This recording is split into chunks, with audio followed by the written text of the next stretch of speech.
Bismillahirrahmanirrahim.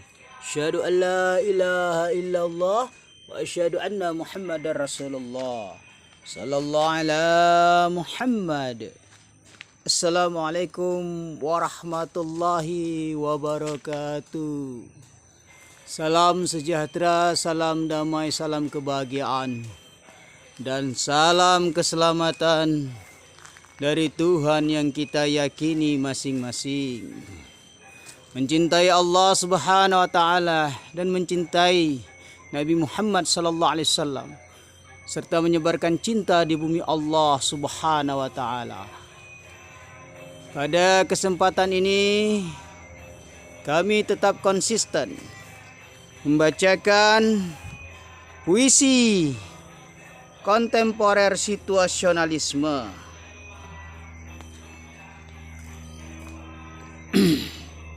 yang mana tetap bertemakan tentang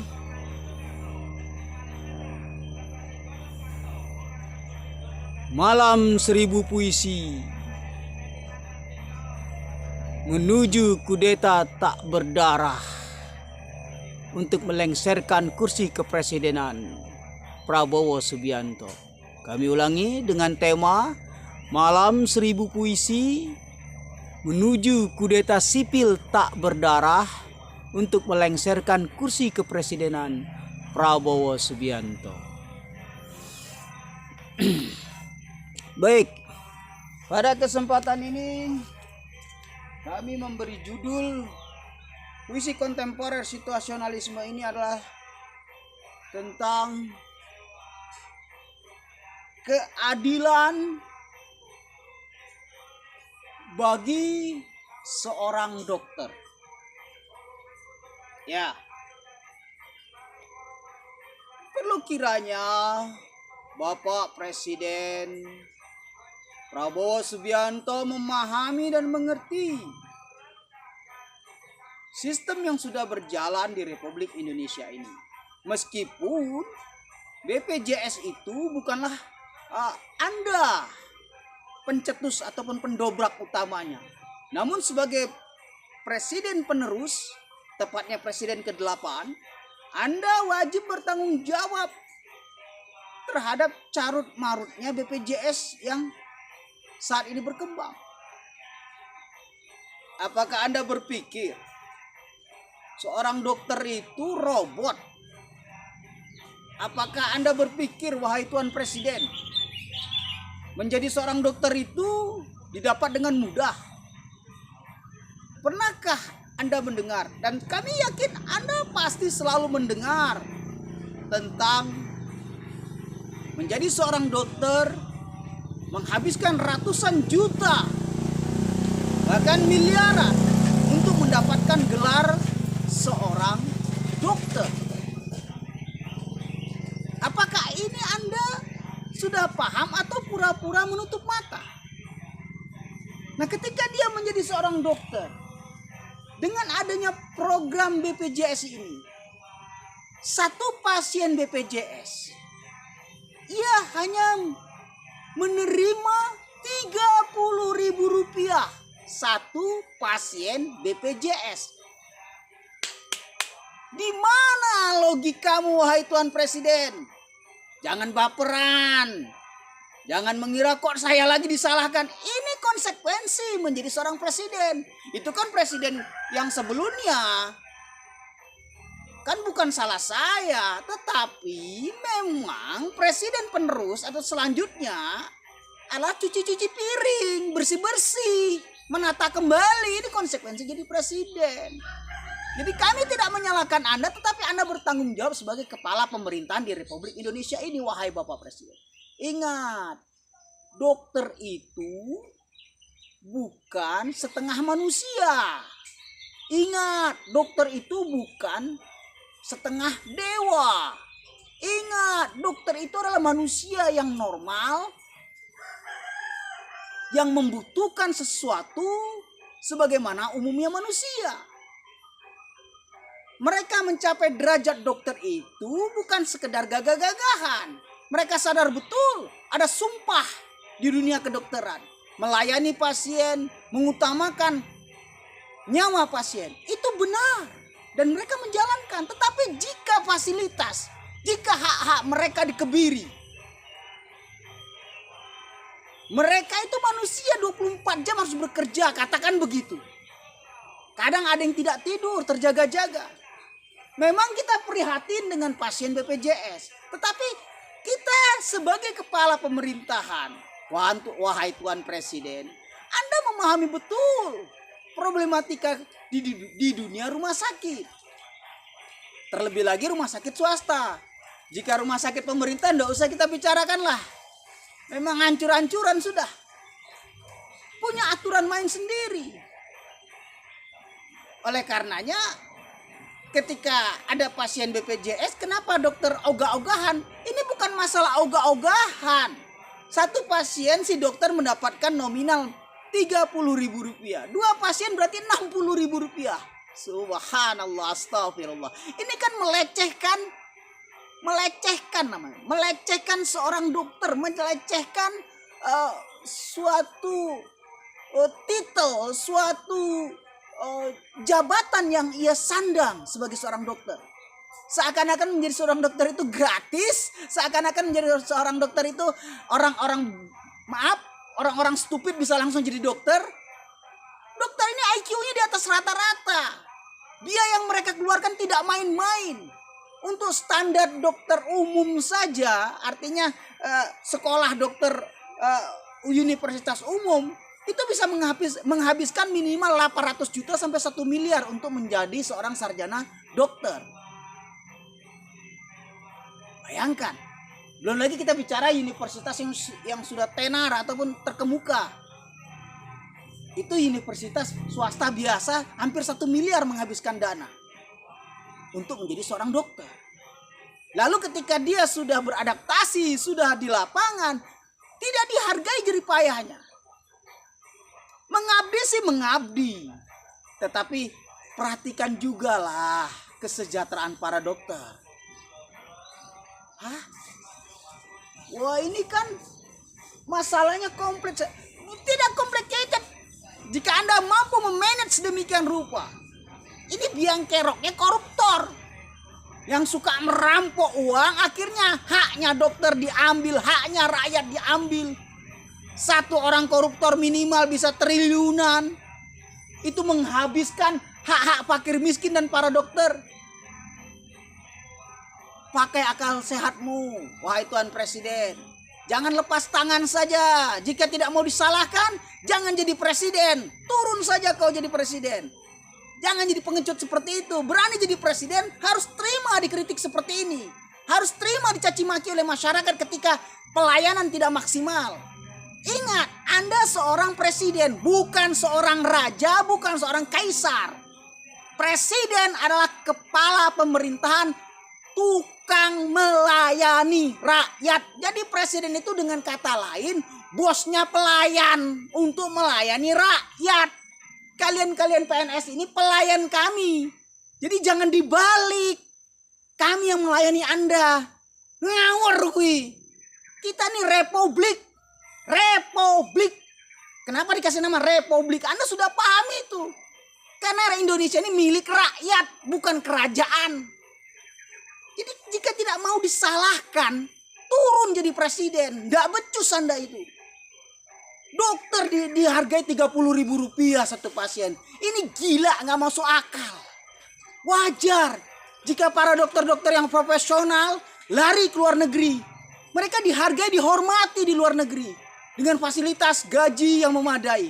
Lah dokter di Indonesia, subhanallah, astagfirullah. Di mana keadilan sosial bagi seluruh rakyat Indonesia termasuk dokter itu? Kami di sini bukan membela dokter, tidak. Ini kita bicara fakta dan realita. Mau jadi apa negara seperti ini? Jika dokter tidak dihargai jasa-jasa mereka, skill mereka. Bukan mereka pingin katakan demo atau mereka pingin mandek jadi dokter. Tidak. Jika para dokter mogok kerja, apa jadinya rumah sakit seluruh Indonesia? Perhatikan hak dokter. Dokter dihargai Rp30.000 Otakmu di mana, wahai pemimpin tertinggi Republik Indonesia? Maaf jika Anda merasa kami kasar bicaranya. Memang kan seorang presiden harus punya otak. Kalau tidak punya otak bagaimana dia jadi presiden? Bayangkan kalau Anda tidak cerdas, untuk apa Anda jadi presiden? Dari 270 juta rakyat Indonesia ini, Anda lah orang paling cerdas. Itulah mengapa Anda diangkat jadi presiden. Tetapi kecerdasan Anda ini di mana? Ketika hak-hak dokter tidak Anda akomodir sedemikian rupa. Apa Anda kira karena sudah jadi dokter pasti kaya? Tidak juga. Ini fakta di lapangan gara-gara program BPJS. Dokter tidak bisa memiliki apapun. Mereka disuruh kerja 24 jam, katakan begitu.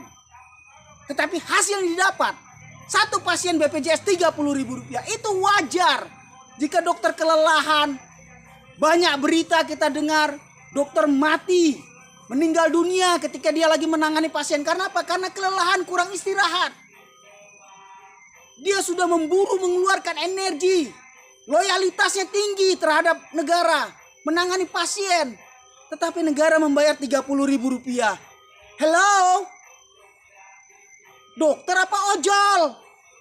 Jangan begitu. Ini kita tidak melecehkan profesi, tidak. Tetapi Anda harus menghargai profesi seorang dokter. Memang layak dihargai. Dokter itu memang layak dihargai karena dia menyelamatkan nyawa ribuan, ratusan juta rakyat Indonesia. Coba Anda pikirkan Tuan Presiden yang memiliki akal sehat. Jika semua dokter mogok kerja di Indonesia ini, apa jadinya negara kita? Banyak rakyat Indonesia mati di rumah sakit itu. Sudah programnya tidak dibenahi.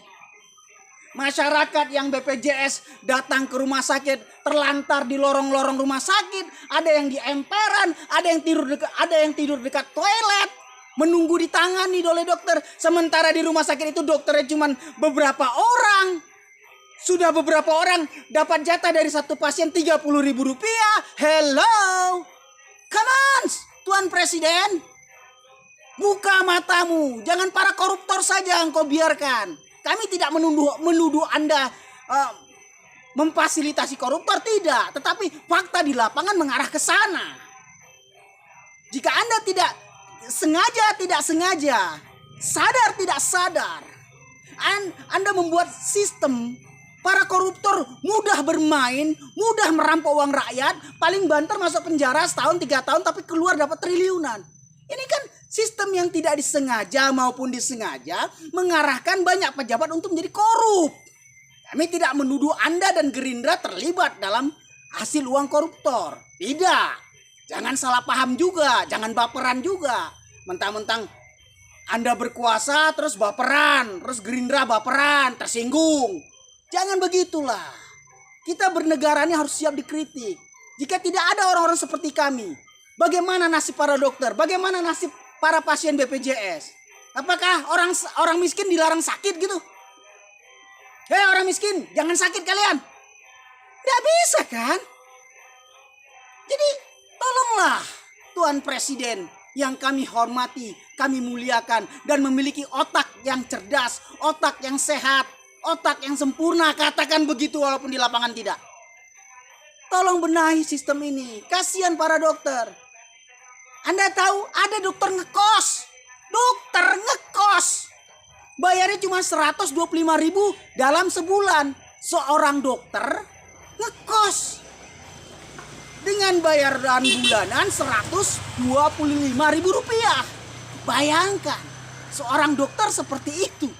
Sampai ngekos. Kosnya pun kos ekonomi sulit lagi. Subhanallah, astagfirullah. Ini kan memalukan. Hah? Hello, Tuan Presiden. Indonesia ini kaya.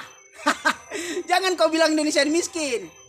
Indonesia ini super banyak utang. Hah? Jangan kau bilang Indonesia tidak berutang. Kemana uang-uang hutang itu kalian arahkan? Kalian alokasikan? Berhutang? Kemana kalian alokasikan?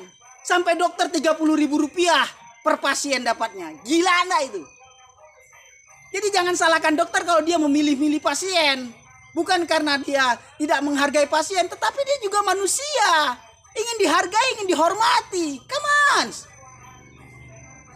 Kita sudah sentil 3.200 kali. Al-akhir, Tuan Presiden yang kami hormati, Prabowo Subianto, janganlah bermimpi jadi elang. Jangan bermimpi jadi elang. Jika kapasitasmu hanya burung pipit. Jangan tersinggung, Mr. Tuan Presiden Prabowo Subianto. Kami berbicara seperti ini menunjukkan kepada Anda, kami tidak main-main. Kalau Anda tidak membenahi sistem negara ini, akan terjadi kudeta sipil tidak berdarah. Kami akan lengserkan Anda dari kursi presiden. Jangan katakan kami tidak mengingatkan. Kami membuat video ini terus-menerus setiap hari untuk mengingatkan Anda. Kami tidak main-main. Akan ada kudeta sipil tak berdarah jika sistem Indonesia carut marut seperti ini. Koruptor merajalela. Sistem kesehatan tidak jelas. Sistem pendidikan tidak jelas. Uang pendidikan dibuat makanan. Habis makan jadi tai. Sementara bangunan sekolah banyak yang roboh. Guru-guru banyak yang terlantar. Gaji sebulan cuma 300, 200 ribu. Sementara koruptor. Hah? Modal jadi menteri cuma 2 miliar, 3 miliar. Setelah jadi menteri dapat 1 triliun. Siapa yang tidak mau seperti itu?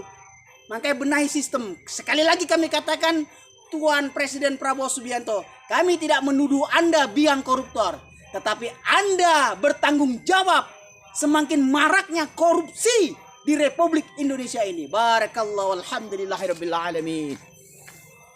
Ngapunten nggih. Kita sudah sentil 3.500 kali. Bagi sekelas presiden, kalau mendengarkan video ini, sodako anak yatim 3.500 orang sekelas presiden, biar berkah Indonesia. Dan untuk saudara-saudaraku cukup sodako anak yatim 1 orang saja di sekitar tempat tinggal Anda, seikhlasnya. Insya Allah akan dilipat gandakan oleh Allah. Sallu ala Nabi, sallallahu ala Muhammad. Allahumma salli ala Sayyidina Muhammad.